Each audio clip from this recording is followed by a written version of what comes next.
Good evening. Welcome, everybody. Thank you very much for coming this evening. My name is Jennifer Hudson. I'm a professor in the Political Science Department, or Professor of Political Behaviour, and the Dean of the Faculty of Social and Historical Sciences. I'm really thrilled here to be chairing this evening's event. And I'm really particularly interested to hear all about making charts work, given that a lot of the work I've done over the last 10 years has been really involved in making charts and trying to communicate data to a public audience in a way that captures the complexity of the background work that we do, but simplifies the visualization so that the public can really engage with the insight that comes from it. Come on in. There are some chairs down here. If you don't mind maybe squishing over one or two so people can come in and grab a seat. So we're really lucky to have Alan Smith with us tonight, and I've got a small biography which is really helpful to know so that you can understand a little bit about Alan's experience. So Alan leads the FT's newsroom of data reporters and visual journalists. As a data visualization specialist, he is the author of How Charts Work. This, you will see it tonight, you will hear about it. I have a new favorite graphic, which is the hedgehog on 65, so have a look at the hedgehog. We're really privileged to hear what is a lot of experience that Alan's has accumulated in designing and communicating data to the public. Before he joined the FT, he was the head of digital content for the Office of National Statistics, and he was awarded an OBE in 2011 for his service to official statistics. Alan's been a long-standing supporter of the work of the Social Data Institute here at UCL, and he was an early adopter of our summer internship program, where our students had the opportunity to spend some time, and he gave them very valuable experience in data analytics and time in the newsroom. UCL academics have worked with the FT on stories ranging from how people use bikes, share schemes around the world, and how Londoners have responded to the COVID-19 lockdowns. And under Alan's leadership, the FT Visual Data Journalism team have become a leading outlet for data-driven news. So it's a real privilege for us to have him here tonight. Alan's going to speak to us for about 45-50 minutes, and we'll have some time for Q&A afterwards. I don't want to part with this book, but I feel like I should give the book to the best question tonight, so I'm going to be keeping track of that. So, Alan, welcome, and over to you. Great, thank you so much, Jennifer. It's so great to be here, and also, just well done for turning up on a wet evening to listen about charts. You know, there may be people who question the wisdom of that decision, but honestly, charts can be your superpower, honestly. And I mean that in a very real sense when it comes to things like, I don't know, career paths and the skill sets that will really allow you to turbocharge your career once you have left university, if indeed you do. But I thought I'd talk, I mean, obviously I tried to kind of make this title a little bit more alluring by saying that I'm going to show you the hustle and bustle of the newsroom and kind of the process of making charts and so on, and what we do there. And I will talk about that, but what I do want to do is kind of just talk about it in a wider sense, because maybe not everybody's going to go and work in the FT newsroom, but what we are talking about here is a set of skills in communication that will really stand you in good stead for a whole range of careers that you might go on to look at. And in fact, the really interesting thing is if I start my journey, I mean, I ought to confess first up, I'm a geographer, right? That's one of the reasons why James and myself are such good friends, is that my background, my undergraduate was in geography. I have a master's in GIS. These are some of the books that kind of set me on my way. The really interesting thing about all four of these books, I think, is that none of them existed, the internet didn't exist when they were published. And yet these were the books that were supposed to guide me through university on my sort of future path. And I guess that means that universities these days have a very, very tough challenge. It's like, how can you prepare people for the world ahead if you don't know what that world's going to look like in a year or two? Right? Like, it's quite a tough call to make. And it's even worse with geographers, because everyone says, what are you going to do with geography? You know, you could be a geography teacher. Well, you know, there's nothing wrong with that, but I'm sure I could do all sorts of other things. And but the problem was, I didn't really know what those other things were. I mean, I certainly knew that I liked making maps, for example, and I liked doing visuals, but I didn't really kind of leave university thinking, I know what I'm going to do. I'm going to be a civil servant for 18 years in the statistics office and then just suddenly jump into the middle of an international newsroom and lead a team there. There's something that happened along the way. One is that things like geography, which have always been a very sort of visually focused discipline, certainly helped with my own visual literacy and graphical literacy, and also data literacy, all of those things combined. But I really don't have to look very far to see how the things that I learned way back in the 90s are still relevant to what I do today. Because in fact, I've got an example for you here from this very week in the newsroom, right? Do you want to know how a cheap way of getting a scoop on an international news website is to just know a little bit about GIS, right? Does anybody know what this is? Yes? The El Salvador prison? It is indeed Yeah. the new prison that's opened in El Salvador. It's quite a thing. And this is part of the government's crackdown on gangs. That one of the things that President Bukele has announced is that they're going to build these mega prisons. They're going to round up all of these gang members and really sort crime out. Now, the announcement of this was accompanied by all sorts of glitzy pictures of this prison, and lots of newspapers took the bait. There's this one here. I'm not telling you which newspaper this is from, but you might be able to work it out from the font.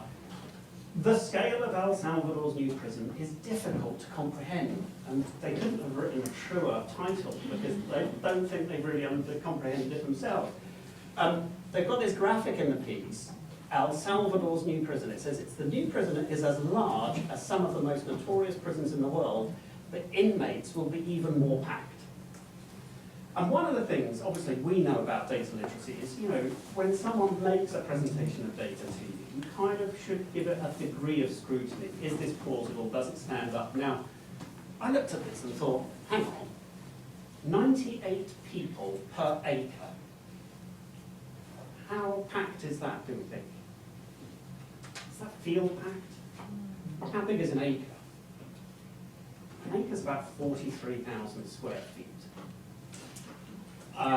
What's the average size of a 3-bedroom house in the UK? About 1,000 feet. Okay? So what they're saying is that this is the same as 98 prisoners in 43 3-bedroom houses. And I kind of thought, well, hang on, something's gone wrong here. I don't think the headline of prisoners crowded, 2.2 prisoners per 3-bedroom house, doesn't sound to me like a crazy headline. Right? Like there's something going on here. So what did we do? Well, we were really interested in this because one of the things that the president had announced was that they were going to put 40,000 prisoners in this prison. Right? So what did we do? Well, we actually got Planet to fly over it on a nice cloudy day just before it opened. So this is the prison. And I spent a lot of time looking at both this imagery and the videos that the El Salvador government had published to promote this new prison. And what I found out, for example, is that the Washington Post, sorry, I just mentioned the name, the article in that paper assumed that the size of the prison was 165 hectares. And when you look at it really, 165 hectares is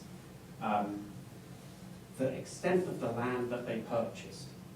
Okay? And if you can see here, there are 19 watchtowers that keep a look on the actual compound of the prison, plus 140 hectares of surrounding scrubland. So 140 of the 165 hectares. No prisoner's ever going to see that because there's 11-metre walls between that and the compound. And furthermore, so from looking through it, I looked at it and realised, hang on, all of these prisoners are going to be in these 8 buildings. And I kind of worked out even more so that 6 of those buildings are basically residential and 2 of them are factories where they're going to make these prisoners work. And when you look at the photos inside some of these buildings, they've got really wide corridors, so the cell spaces are quite confined. And using the GIS, it was easy to see that actually it's the equivalent of 6 football pitches, is the entire kind of living and working space for those 40,000 prisoners that they're saying they're going to put in there, which translate as not 98 people per acre, but 0.6 square metres per prisoner. Which, when you then look that figure up, you think, well, that sounds quite crowded. How crowded is it? Well, you're supposed to apparently allow 1.5 metres to transport a medium-sized cow anywhere.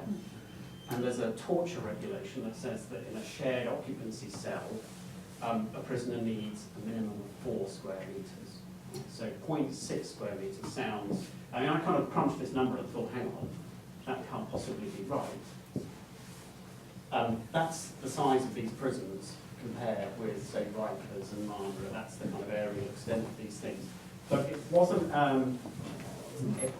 this week we published the story, we double-checked and we triple-checked these figures and said, absolutely, by design, this prison is going to be the most densely packed prison in the world. And just to back up my numbers, the El Salvadoran government handily released photos of what it's like inside the cells for those prisoners this week. And all of that was a story that more or less came from just playing around with the same GIS software that I became accustomed to decades ago, but using it to basically scrutinise and cross-check a story. And the final piece that came out this week is completely founded on that investigation. Right? So just as we've done, we step people through this, we then go on to talk about the fact that even before this new crackdown, they already had the highest incarceration rate in the world in El Salvador. This crackdown has been huge. The impact of it has been to reduce the murder rate, which was one of the things that they wanted to do, but not necessarily other types of crime. And probably the kind of clincher of it all, as befits a populist president, the public are massively in favour of it. So it's a really interesting kind of path. But the entry point to that was just a good old-fashioned aerial photo and a little bit of GIS to kind of scrutinise it. So kind of working with data really does help kind of prime you in so many different ways to kind of, I worked on this story with one of our Central America correspondent, Chrissy, and it's great because she has the domain knowledge of that part of the world and was able to go and talk to the authorities, interview experts in the area and so on. But the absolute key to unlocking this story is just approaching it with some kind of confidence from the data side. So that's a little bit about origins. I'm a geographer and I started off making maps and wondered about whether there was a career in any of that sort of stuff. One of the things that happened at that time was that you suddenly realised that actually, although geographers were some of the first people to really start to use visuals to tell stories, everyone has a favourite map, don't they? Whether it's the kind of Tube map or one of James and Oliver's beautiful maps in the books that we see more recently. Maps can be personal, they can be used to tell stories, and in fact there's lots of other ways of telling stories using visuals as well. When I was researching the book, the other thing I kind of realised was that data can be very personal as well, and that can also be a really interesting way into kind of telling stories. And in fact, I don't think we exploit that enough sometimes, right? The fact that when we talk about data, it's aggregations generally of lots and lots of individuals' stories. One of the things I liked about the early phases of doing the book was I started playing around with some old personal family history census forms. And this is a census form from 1901, and on this is is Patrick Gallagher, who is my great-grandfather. And you can see here, this is 1901, and you can see he's a 26-year-old cattle dealer on the census form, right? Which I think is, obviously a sign that this town of Sligo that Patrick was living in was famous, a lot of people employed in the cattle industry. So much so that in 1911, 10 years later, I wasn't surprised to see him still being a cattle dealer. What I was a little bit more surprised about was to see that he'd gone from being 26 to 40 in the 10-year period, right? And this is also a really interesting thing about data. Again, just because numbers look so authoritative, don't be frightened to question them or scrutinise them. And in fact, I ended up talking to a demographer about this because I sort of said, which one of these should I really trust, right? Like, kind of, how is this working? And apparently there's a known phenomenon with early census records, that there's something called age heaping, which is what happens when, you can see on the form, they don't ask you for your date of birth, they ask you for your age. And so people tend to round, especially if it's a householder filling in forms on behalf of the rest of the family. And so one of the things that's really interesting about that is I thought, well, surely he wouldn't round his own age on this form. And one of the things that's interesting about Patrick for me is that under the education section, notice here, it says he can read and write in 1901. And another accomplishment in that 10-year period, as well as aging 14 years, is he's also then forgotten the ability to write in 1911 as well. So by 1911, he's 40 and he can read only. And I think this is a really interesting thing here, right? Imagine this. Census forms ask questions, particularly back in this period, based on like need, right? And something that was incredibly important in this period of history is the need for literacy, because it wasn't as developed as it is now. And in fact, you can tell that it's not as developed as it is now because they've got the option. You can see the option on the form says, can read and write, can read only, or can neither read or write. And for us, it's quite odd to think of a situation where someone can read but not write. Like, you kind of think, how could you do one without doing the other? And the more I thought about this, I thought, well, actually, you know what? That's where we are with chart literacy. Lots more people read charts than write. Like, lots of people will stick on the telly in the evening and see the latest chart on, this week, what would you have seen charts of? Migrants arriving on small boats. A couple of weeks ago, it would have been deaths in Turkey and Syria. So people are used to seeing charts. I mean, particularly during the pandemic. One of my colleagues, John Byrne Murdoch, somebody found him on the internet by searching him as Death Charts Guy. Right? Lots of people reading charts. I mean, I think my favourite tweet of the whole pandemic was when Gary Lineker, bless him, tweeting again this week. But he said, one of the best things about the pandemic is people have learned how to read a chart, which I wish that were completely true. I think it is a little bit true. But there certainly are lots of people who read charts that don't write charts. And that's kind of where we are now. So we have to realise that chart literacy is still very much developing. And if you can develop that skill yourself, you become, like I say, superpower. Because a lot of people can't. And that's because of this. Right? When I say to people, when I teach database classes, I say, when did you learn how to read charts? And my prompt here tells us, like most people learn how to read charts when they're early on at school. Would everybody agree with that? Has anybody never seen a chart until they arrived at UCL? Good, okay, well the screening process is still, sufficiently advanced at UCL. Most people learn charts when they're kids, and the trio, the infamous trio, is the bar chart, the line chart, and the pie chart. We can kind of assume that everybody has seen these charts now, right? They're so ubiquitous. When we publish a pie chart in the FT, which doesn't happen that often, we don't have to tell people how to read it because we assume they already know, right? That's great. And I love this as well because at this stage, reading and writing charts is kind of bound up together because this is an activity sheet about, go away and measure the height of all the children in the class and make a pie chart or a bar chart or so on. So at this stage, you've kind of got this early kind of years enthusiasm for charts. But then I say to people, right, after the bar chart, line chart, and pie chart, what was the next chart that you learned? Anybody want to share their next chart that they learned after these three?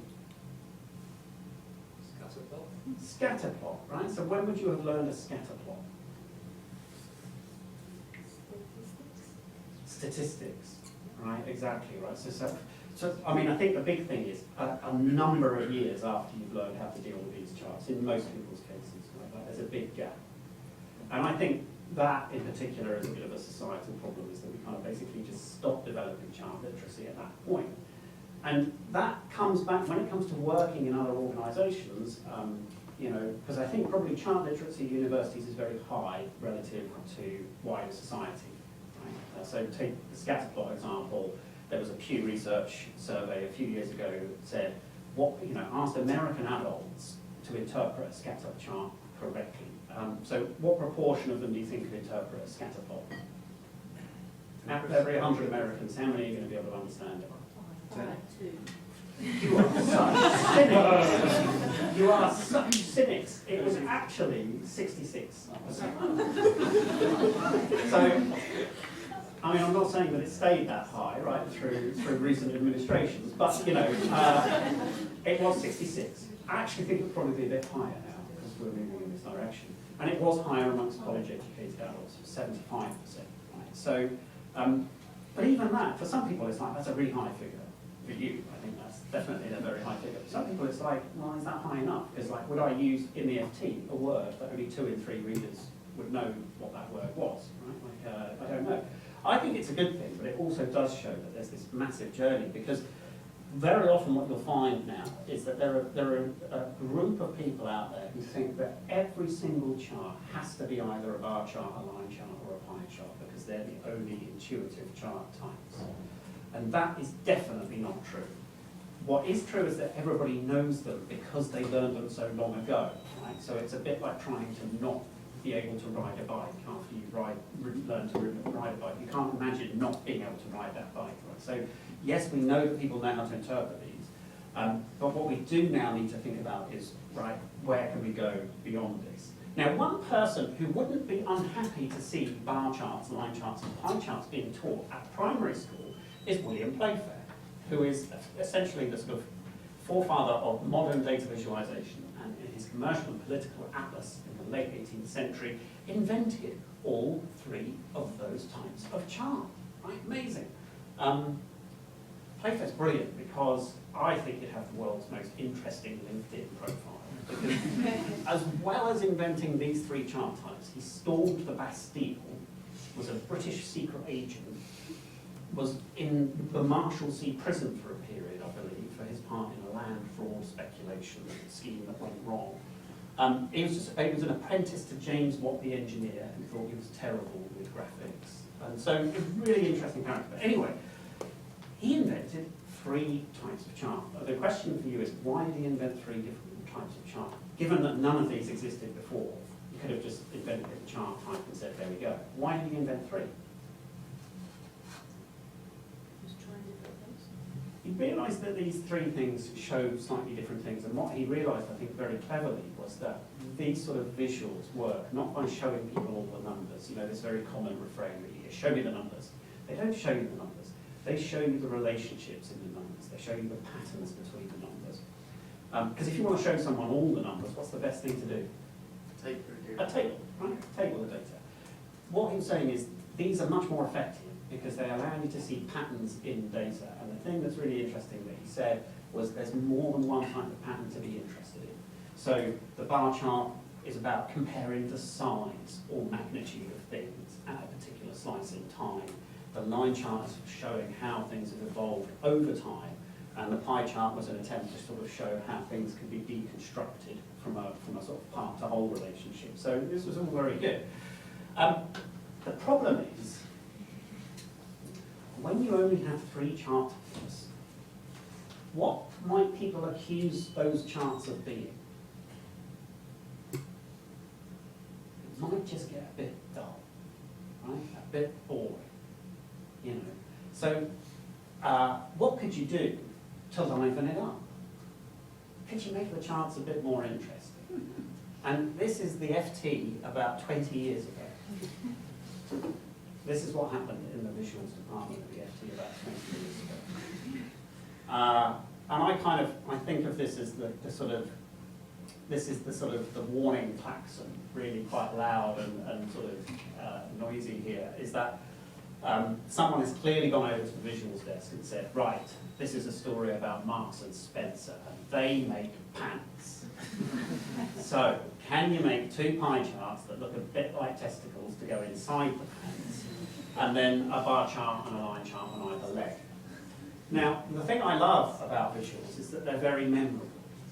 So, once you've stopped looking at them with a good visual, one of the things that we hope is that you kind of remember it. Right? That memorability is very powerful for a really important reason. Very often with visuals, what you want to do is to inform debate and decision making. Right? That's what you, very often, not all the time, but very often that's what you want to do. You want to inform people so that they can make evidence-based decisions. People will rarely make those decisions the moment they are staring at your lovely chart. What they'd love to be able to do would be to be able to recall the insight that your chart provided and use it when it becomes important. So the graphic I just showed you was very memorable, right? What was it memorable for?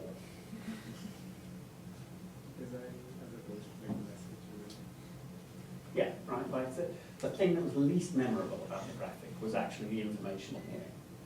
Okay, and so most of you could probably remember it was about Marks and Spencer, but not many of you would have gone beyond that. Right? So, and I think what that does, this sort of approach where you sort of decorate data, it kind of insults three groups of people at the same time, actually, which is quite an impressive achievement. It insults the people who make this data, because it says, thanks for that data, it's really good, it's just a bit boring, and so we've had to liven it out a bit. It insults the reader, because it kind of says to the reader, you know, your attention span is so small that we're going to have to make this thing just shout at you to kind of capture your attention and retain your focus. And then also, it insults my team. You know, this is why you went to university, this is why you went to art school, this is why you became like an expert in your field, so that an editor could come over and say, draw me a pair of pants, mate, and you know, there you go. So, so what do we do instead? We need to rethink the forms, the vocabulary of charts that we use, to rethink about kind of how it might allow us to see extra insight in data by moving to new forms of visualization.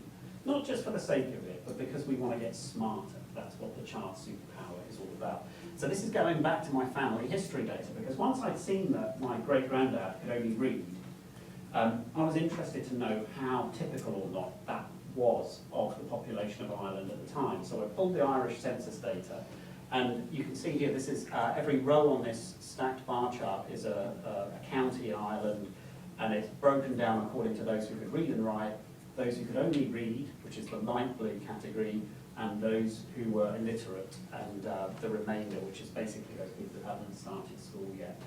And so it was quite interesting seeing this data, but one of the things it still doesn't allow me to say is just how unique or not Patrick really was, because it's showing me the proportion in each county, but I don't know, are all these counties the same size?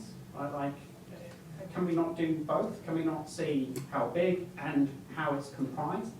Yes, we can.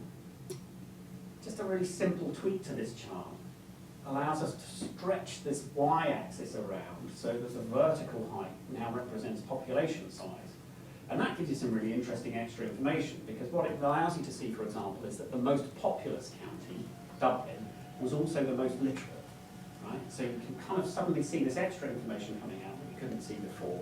And you can see that in most counties, there were very, very similar trends, particularly in the read-only. They were very, very rare still.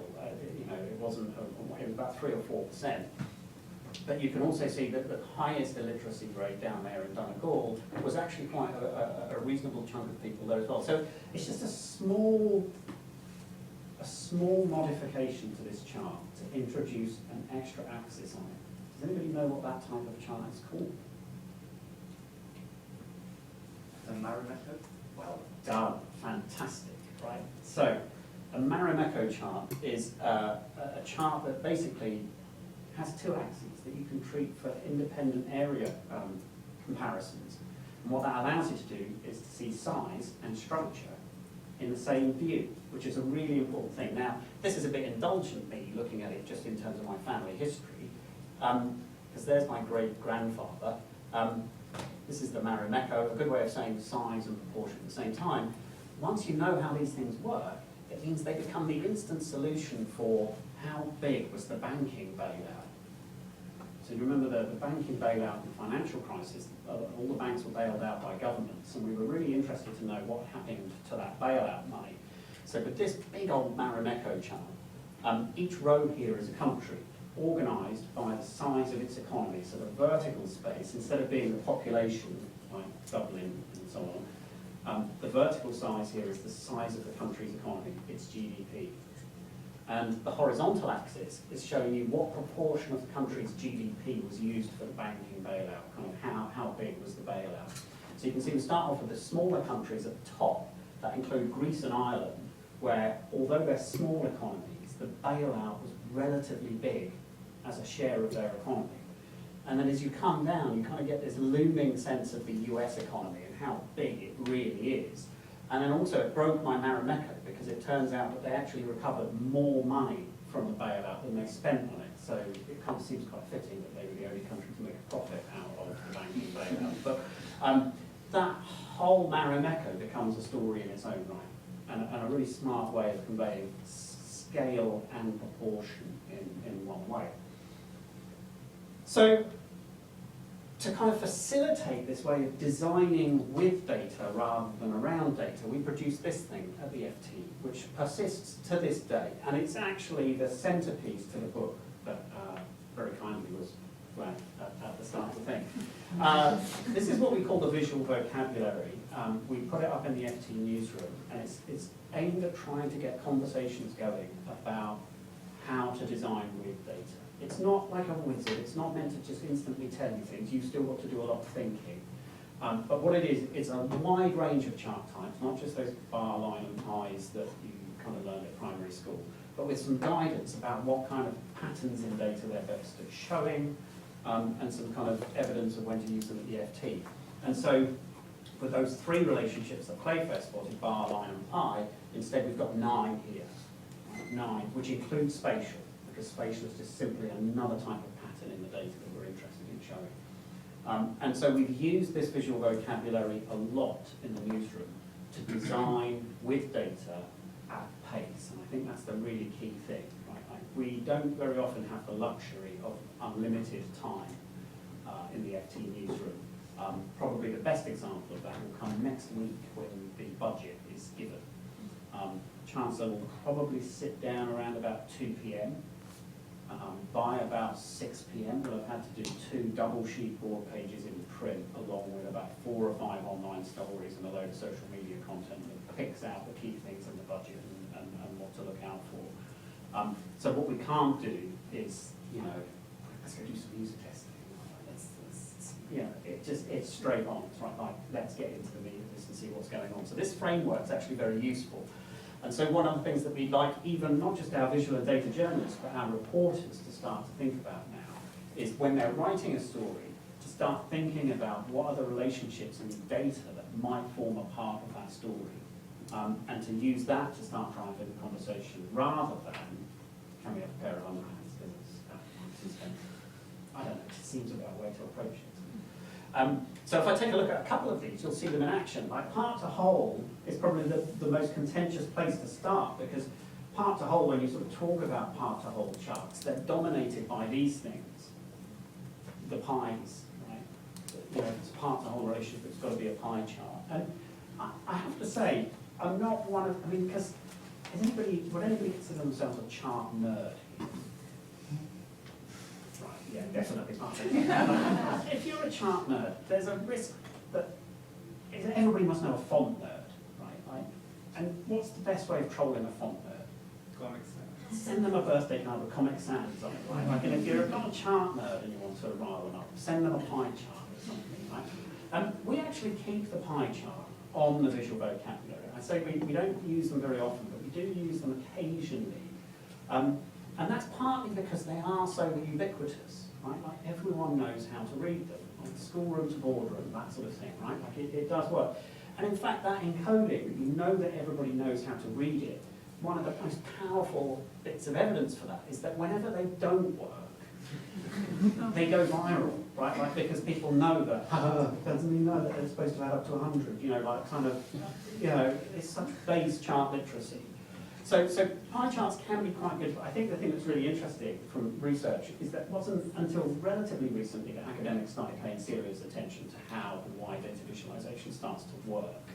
And I think that's really interesting. I mean, I think it says a lot about both academia and journalism, that there's a sort of shared trait between them, that they're largely text-centric.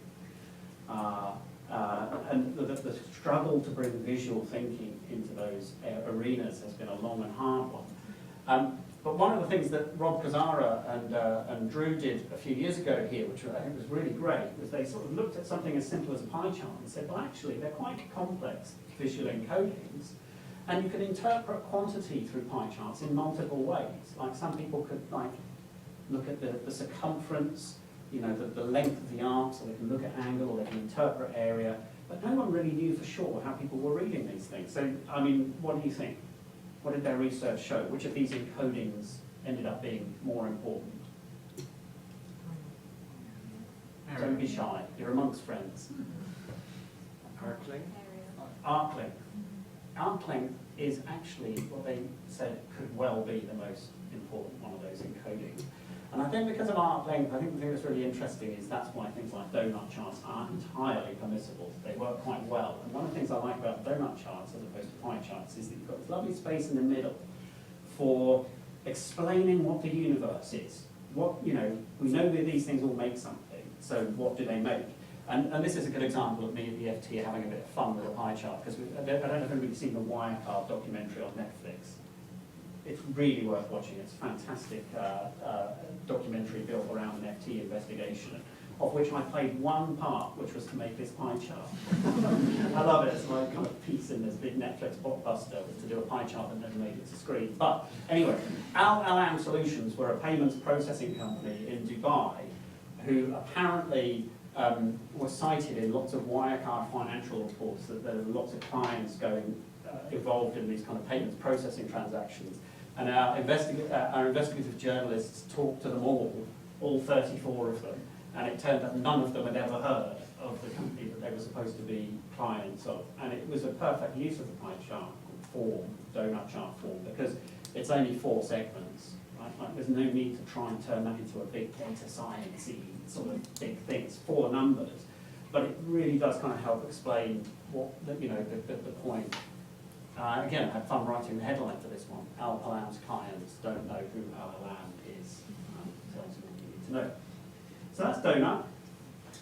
Now, I mentioned budget. This is an example of a budget graphic input. This is the sort of thing that we'll get next week. This is a vintage one from last year, which is the Jeremy Hunt's attempts to reverse quasi-Parting's mini budget. It wasn't really a mini budget, it was a seismic budget. Now, can anybody spot any reason why that is not going to work in a pie chart? Exactly, it's got negative numbers, and it is really funny. But this thing where you sort of say to people, "Oh, part to whole," and I say to people, "Well, what do you do when you've got negative numbers?" And they're like, "Oh, I don't know. I've never thought of a pie chart with negative numbers in it." It's like kind of, I don't know, it's like kind of like a Stranger Things, another Netflix reference. You have to go to the upside down to see the minus numbers or something. I was interested to know what would happen in Google Sheets if we charted the data. And what you end up with, essentially, is an illegal chart, because this big yellow segment is the minus 39. So what Google Sheets does is it ignores the minus. Oh, don't worry about that, it's a minus. And so, like, you know, just be very aware of this. But it makes you think, well, what should we do? Well, actually, it's again a chance to just build up a different type of chart. So start off a relatively simple chart with the excess underlying deficit. So this is the size of the deficit he's inherited, right? Then here's all of quasi-Parting's measures being logged on, so you can see how the deficit starts to build up. Let's cancel that corporation tax rise. We'll reverse the rise in national insurance contributions. We'll scrap the top rate of income tax. And then you see, oh, hang on, there's a negative segment there that we can build in that takes the deficit down a tiny bit, and then other measures take it back up. Then Jeremy Hunt takes over, and the first thing he does is remove that top rate of income tax cancellation. Then the planned rise in corporation tax is restored, and then cuts in public spending needed is the sort of end point, so you've still got a bigger deficit. So this builds up and then back down the size of that deficit, and we know when each of these measures happen. There's like a time element to it, which you can then use for colour coding what happened when and who did it as part of the composition of the budget. And then you've got a self-made graphic about the remaining hole in the size of public finances. Does anybody know what type of chart this is called? Waterfall.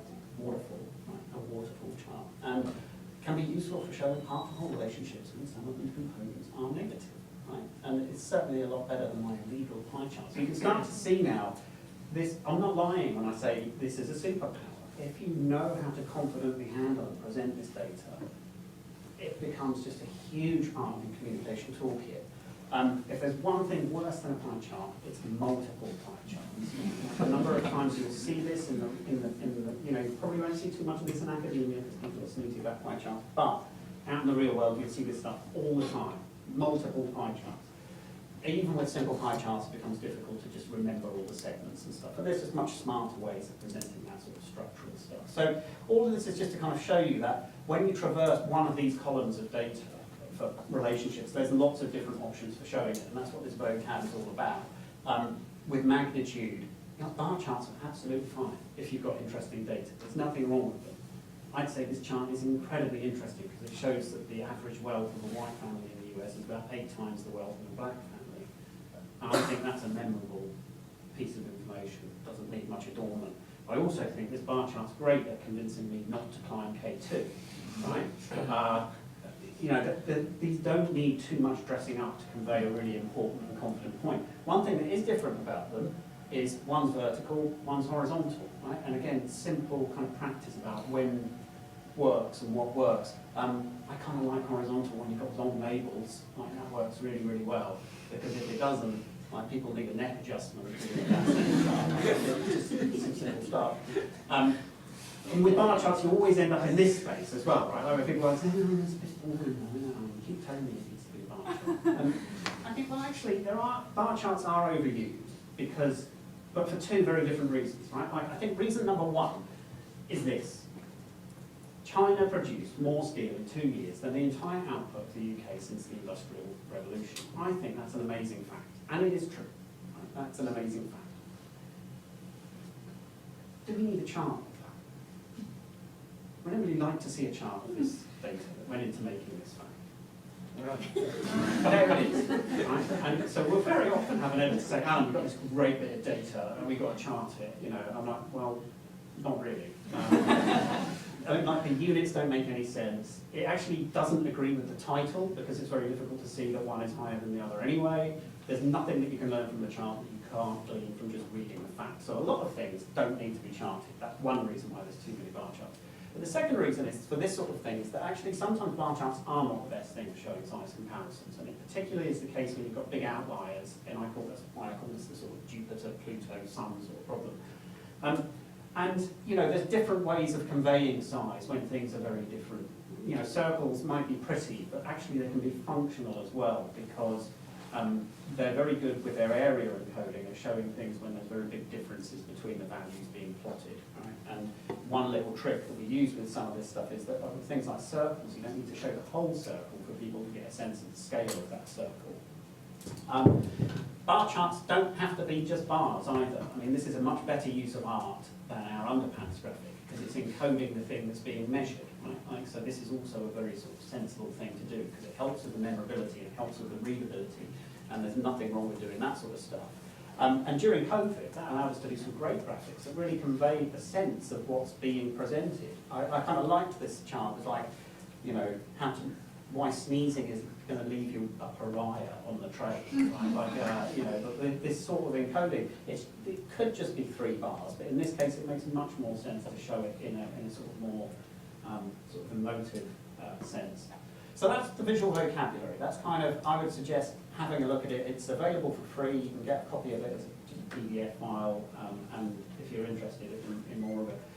I'm going to show that one of the outcomes of this, and this is again one of the challenges to your superpower, will be this xenographobia, which is Martin Lambros' term for a fear of unusual charts, right? And we get this a lot, right? So one of the things I loved early on with the FT, does anybody know the name of this type of chart? Sankey diagram. Great, yeah, named after Matthew Sankey, a captain in the army in the 19th century. He was an engineer and liked modelling flows through systems, basically. But we use it for things like plotting the photo flows in a French election, right? It's great for that sort of thing. And this was our entry point into showing the rest of the newsroom why different charts could be really useful, because these flows are not easy to show pie, bar, and line, right? Showing changes in flows. And we used it a lot on lots of different things. You remember when the priority groups for vaccination were announced during COVID? Sankey to show how those groups were composed, formed, and how people were going to be made up in priority groups for the Sankey. When New York comes up with a crazy voting system for a new mayor, turn to the Sankey, right? Like the lowest ranked candidate drops out and votes are reapportioned at each round, right? Or, I mean, this is a little bit like that Big Bang Theory criticism of Raiders of the Lost Ark, isn't it? Like the protagonist, nothing is affected by the outcome isn't affected. You'd have had the same outcome in round 1 as you had in round 12, but never mind. Right, so, and you know, closer to my geographic roots, I really like using things like cartograms to show experiences of inflation, because inflation exists in people's wallets, not in the middle of the countryside. So it seems right to be able to shape this world according to how many people there were. And in fact, at one point, somebody accused me of leaving Russia off of this map, which is not. It's just there, because it's a population-adjusted map. So there's all sorts of nice visual types which help you tell really interesting stories. And getting confident with them is a part of that developing kind of visual vocabulary. My sort of favourite example of this is this is like, how does this actually work in the real world? This is FT readers. My favourite encounter with FT readers in some ways was we often report on this sort of data where companies around the world buy other companies. So you end up with a big matrix of data like this, right? And what I showed to people was that if you did think that everything needed to be a pie chart, well, you would need like lots of them to show this data, because one pie chart can only show one slice through. So all it kind of imports and exports of companies, you'd have to be creating 1, 2, 3, 4, 5, 6, 7, 8, 16, because you need one for each row and one for each column. And so we sort of said, well, actually, for flow diagrams, there's a much better way of showing this, which is something called a chord diagram. And I said, you start off with something that's a lot like a donut chart, but what we do is we connect regions to each other, so we know which countries have acquired companies from other countries. So most of American companies were acquired by other American companies, but you can see that we've got some of them going to other regions. You can connect them together. That creates a chord. So you're actually seeing exchanges of companies going in opposite direction. And if you put them all together, it looks like this, which looks a bit crazy, right? But if you actually colour code them to show who's the net winner, you end up with a really interesting picture, which is which countries and continents are most dominant in trade flows. And so when you know that colour shows the dominant part, you have a look at China and all of its flows are red. It means that it's got dominant flows with all other areas, I think with the exception of Japan. And you can kind of see this relationship between Europe and North America is really interesting, because North America is the winner. It's buying more companies from Europe than Europe is buying from it. Now, when we published this, we said, you won't have seen anything like this before. You've got to learn how to read it. And then I said, right, let's wait for the comments to come rolling in to tell us how much people love this chart. First comment. At least I was happy that they've used the name of it, right? Like the chord diagram. Excellent, right? Thanks for that.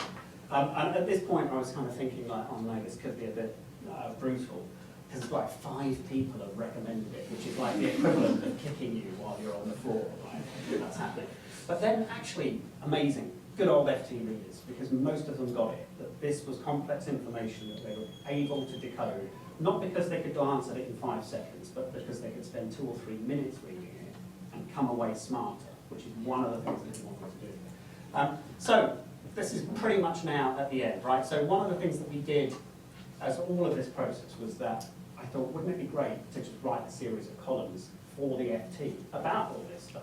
So that's what I did for a good couple of years in the FT, is we ran this Chart Doctor series, which ended up with a couple of favourites of mine, which was we've got an interactive test on how terrible pie charts are for estimating size, plus my personal favourite, which was when I managed to sonify a chart into music, which sounds crazy until you realise it's a great way of listening to data over podcasts, or, as I found out in New York, watching the blind head of assistive technology at New York Public Library draw a chart from listening to it. So we did lots of crazy nice things in there that were interesting.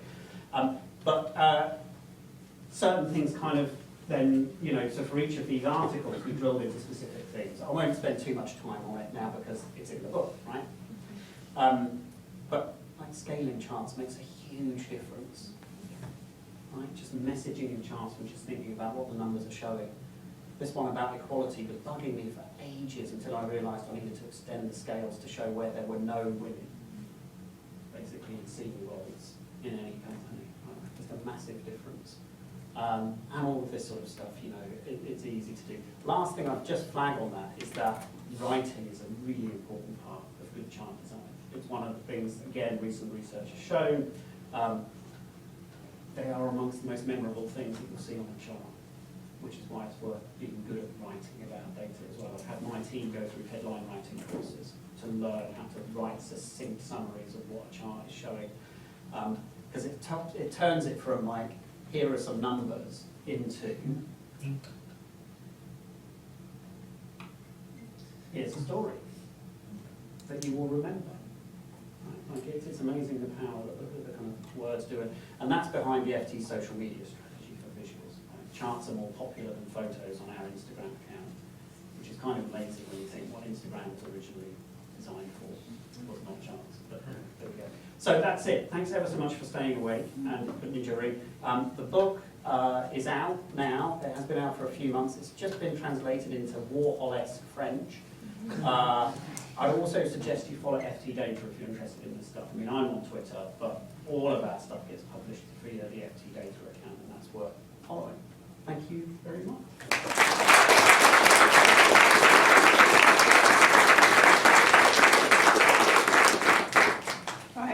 Really good. That was a treat. Thank you, Alan.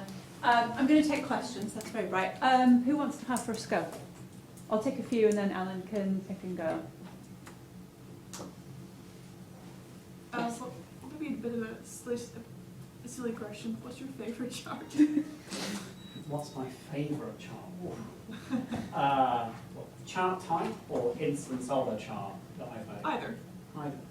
One of my favourite charts that I ever made was early on at the FT. I did an animated histogram of US income distribution. And it was important for a number of reasons in my time. It was very early at the FT, I'd only been there for a month or two. And it was while Hillary Clinton and Bernie Sanders were facing off against each other, and so Bernie was all about income inequality. So somebody at the LA Times picked my chart up and wrote their own article about it for the Los Angeles Times, which I didn't realise people could do. But then because of that, Bernie took it and put it on his Facebook page, and it went nuts. This chart just, it was really funny. I was going, yeah, animated histogram, and everyone was like, you know, like, what? But this thing went everywhere, and it keeps coming back to me. Like someone sent it to me last year because someone in North Korea sent it to Donald Trump. It's like really odd. So I like that chart because it shows that charts can travel really, really well. Yeah. There was one in the back over here. Yeah, all the way in the back. Do you have a specific numerical threshold for when the number of categories becomes unacceptable for a pie or a div, or does it depend on the context? I need to see very good written evidence of anything beyond 4 or 5. Right? Like, I think that's pretty much it. Because if it goes beyond that, then you get the dreaded lines. You know, like every single those pie charts will be kind of lines spiking out and stuff, and it becomes unreadable. So yeah, keep it small. Other questions here and then here. Why don't we pick both of these? So go ahead and then I'll come to you. With charts coming such a long way since history, what would you say is the future of charts, and how can readers gain more? Yeah, I think that's a really good question. So one of the things that really has surprised me with the use of the visual vocabulary, it wasn't really what I imagined was going to happen originally, but it's been interesting to see is there's a reason why I've been testing on the names of these charts, because I think that's like a big next phase in sort of socialising charts properly. It's when people know what they are. You think about it, it's difficult to have an intelligent conversation where the start is, you know that pinky, wavy, bubbly thing that you produced, right? Like, so just having charts as nameable things that are accepted in general conversation, I think, is like quite interesting development in its own right. But I think we are seeing some really interesting stuff now that technology is allowing us to do some things with charts and data that we've not previously seen before. I mean, I mentioned the sonification thing was interesting. The other thing is smart use of interaction. And I don't mean that like if you hover over this, a number will pop up. I don't get obsessed with that. But we did some really interesting things. One of the really interesting things that you can do, I think, with data these days is to explore the gap between perception and reality. So some of the really smart things that I've seen recently are things where you kind of play off the fact that you don't just present data to someone, you ask for their impression first using interactivity. We did some climate change charts where I asked readers to draw the line, and then we used the interaction to animate away the difference between what they thought and what reality was. So that sort of stuff, interesting. AR, VR is always being talked about as the next best thing, but I don't know quite what that is. But yeah, I mean, it's coming. Has your pandemic reporting sort of changed how you report? Has there been a lasting impact? So I think it's really funny that. It's a really interesting question for the industry to think about. Right? The visual vocabulary, we already had it in place well before the pandemic. And for me, it wasn't just the poster, but all of the thinking and mindset change that kind of stopped people commissioning underpants, graphics and stuff. All of that was before the pandemic. And my sort of slightly biased take on it is that that meant that the FT was in a really good position to report on the pandemic from the start. We weren't sitting there thinking, oh, wonder how should we go about reporting about data? You know, we had a group of data journalists who were absolutely just smart off the mark because they become so confident in this way of incorporating data into our journalism. I think there's a big I told you so element to it, which I think is really good because I sort of said to the board, the future of this is data journalism and that's where we should be investing. And in like 18 months, I said, I told you so, right? Like, but I think the industry, some chunks of the industry were really caught on the hot by it, and you could see it in how people reported on it. Yeah. Other questions? In the back, really loud, or I'll repeat your question for Ellen, but go for it. Okay, sure. I think there's often a trade-off between simplicity and comprehensiveness when it comes to charts. So, is it preferred to err towards the side of one over the other, or is there different? Did you get that? Yeah, Okay. Sorry, she's on the floor back here. So, simplicity and complexity. Simplicity and complexity, right. So, I mean, I think the best answer I've ever seen to that question, or heard to that question, came from one of the previous speakers that you had at UCL, and was Alberto Cairo, who I thought wrote very articulately about the difference between simplicity and clarity. And the general advice that Alberto was offering was, beware of defaulting to simplicity, because simplicity always involves removing things. And so it's very easy to get into that, you're oversimplifying this territory. Whereas what he said was, wouldn't it be great if your initial goal is clarity, right? Which is actually taking a decision maybe to introduce hierarchy. So you don't just throw all the complexity in one go, but you actually unpack it for people and you layer it. And you can see that, I think, in things like the chord diagram. Like it's a complex diagram that's going to take more than 10 seconds to read. But the trade-off is, the reward is the reader comes away feeling smarter. Now, for us, that's a big advantage. I can sell that at the FT because the whole premise of the FT is people subscribe to be smarter. Right? We're not in the entertainment business as such. I mean, it's nice that things are beautiful and so on, but people are really subscribing to feel smarter. So for us, we want the clarity.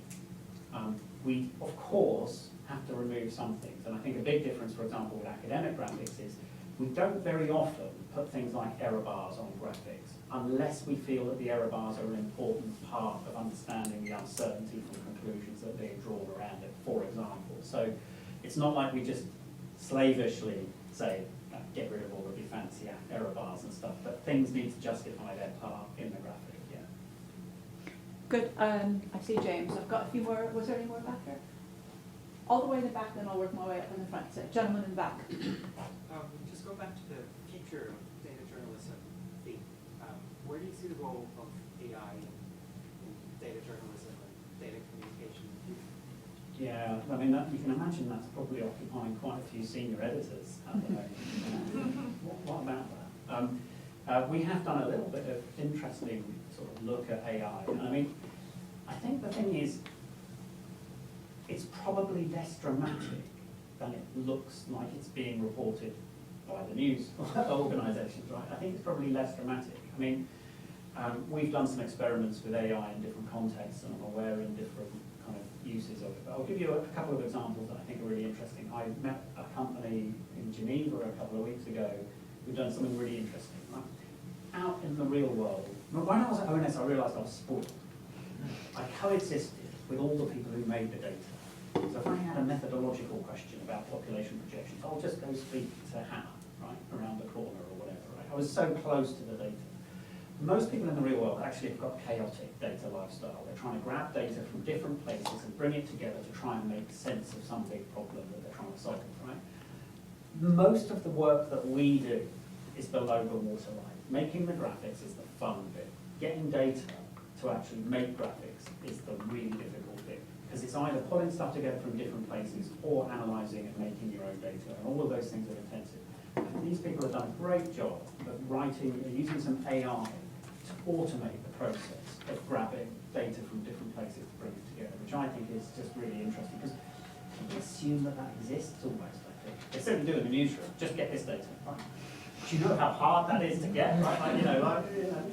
And so what they've done is they've written some stuff that allows you to run, I don't know, some R code or an Excel or a Google Sheet thing, where you basically type in inflation, Germany, France, UK, 2023, 2024, and press the button, and it kind of, a bit like the old Microsoft assistant, it looks like you're trying to get future inflation forecasts. We think you should get this from WER, we pre-filled it for you, click it, you know, that's sort of your virtual assistant when it comes to data gathering and integration and aggregation. I think it's really interesting. Journalists are existentially worried, of course, that things like my chart titles will be written by AI in the future, which I think will take half the fun away from it, but never mind. But I do think a lot of the efficiencies are not so much on the visualization side, but more on the analysis and input side. Yeah. Interesting. Right here. What do you usually use in your field to produce the charts? Like, is it coding or particular? It's a big old combination of everything. We've got about 35 people in the group now, and it's the biggest team in the newsroom, which is yay for us, right? Like, from being the little nerds in the corner now, taking over. There's about 30 in London, 3 or 4 in New York. We've got somebody in Hong Kong as well, which is great. Because it's interdisciplinary, everyone has arrived from slightly different areas. So I've got some people who genuinely are from the era when we were illustrating with underpants, who are great technical illustrators, for example, and are now working with Apple iPads and pencils and so on. We haven't insisted that they code, because we've got tools that allow them to produce charts without code. But we do have people who are very happy ranking in R and writing D3 in JavaScript and kind of, finessing stuff. So we basically have a big toolkit, because I think it's a real problem to just say, right, we're going to do everything with just one tool, because every tool has some sort of Achilles heel that doesn't let you do this, that, or the other, and I'd rather we did what we wanted, really. I think there were just a few more down here. So here and then James. Yeah, so what was the process behind combining the visual vocabulary together? Like, what were the sources you used, and what was the kind of thought process behind it? Yeah, so in fact, a large chunk of it was standing on the shoulders of some work that had already been done. In the book I mentioned it. It was somebody in Washington, DC called John Schwabish, who had produced something called the graphic continuum a few years previously. And I always thought it was a really smart way of thinking about data. And I thought, when I arrived at the FT, that's exactly what this newsroom needed, a new way of thinking about charts. So a large part of it is inspired by John's graphic continuum, with a couple of big exceptions. We rethought the categories that we wanted to use in a slightly different way, so there's some differences in the categories, but the biggest single addition was John's poster was largely a sort of geometric thing. These are all the different shapes of data.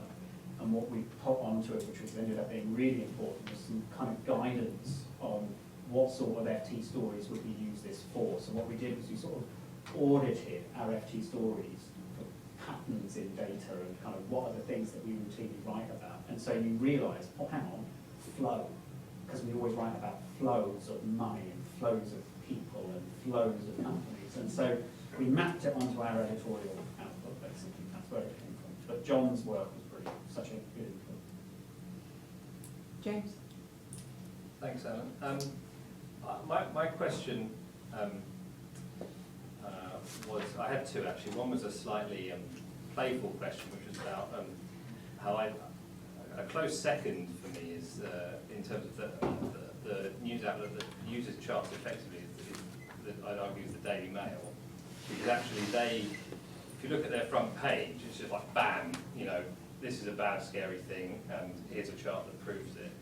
And so my first question was really about, in terms of the conventional metrics that are being used to define the success or otherwise of a story, hits and all that kind of stuff are there, and you're obviously at the quality end of the market, which is expensive, frankly, in terms of the amount of time it takes to get all that in. So how do you preserve the space for your team to do this work to a high level when you could just do something big and shocking and generate hits? You kind of answered that a bit, I think, in terms of the FT thing. But my second question, which is the slightly more serious one, I guess, is around data storytelling. So, which I think is the hardest part, and it's not something you've talked about. So, I guess a decade ago, when I started making maps and things for books and stuff, you'd get a headline by saying, the world as you've never seen it before, as seen through this data set. It's very hard to do that now, because actually lots of people have seen it before, and the data, thanks to the stuff that you guys are doing, kind of embedded in people's lives. So the bar is higher, which is to get the story out of the data and then tell it in a compelling way.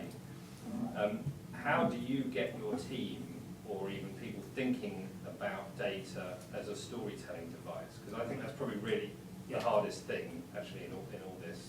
Yeah, it's a really good question, and it's remiss of me not to address it in the main talk, so thank you for asking. First, on the Daily Mail thing, they have worked out that charts are impactful micro stories, right? And for that sake, their front page that you're describing works in a very similar way to our Instagram account. You've got things that say something and a visual that backs it up. And you don't need any other external context to consume that. I guess our hope on the social media space is that we will encourage people to learn more by going, not many topics can be completely solved with one chart and 90 words, so come through to read it a bit more. But I think the thing that's really interesting is that we found that uncoupling the chart from the story it's contained in is a really great way of forcing you to design charts in a better way. Because so many charts are designed as fillers to just, we've had 3 paragraphs of copy, I better lob a chart in. And I know that happens in academia as well. I've seen that in all of your work. I better liven this page up.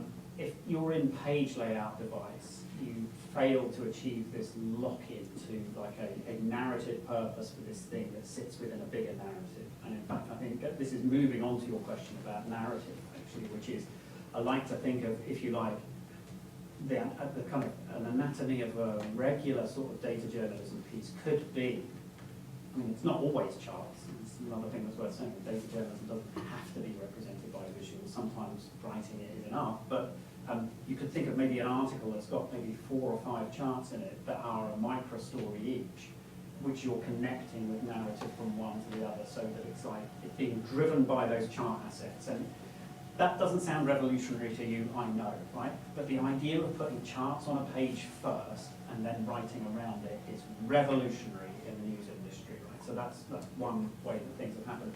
But the other thing I think that has happened is that we have moved to a situation where, when it comes to like how do you go data first, you fundamentally change the way that journalism works.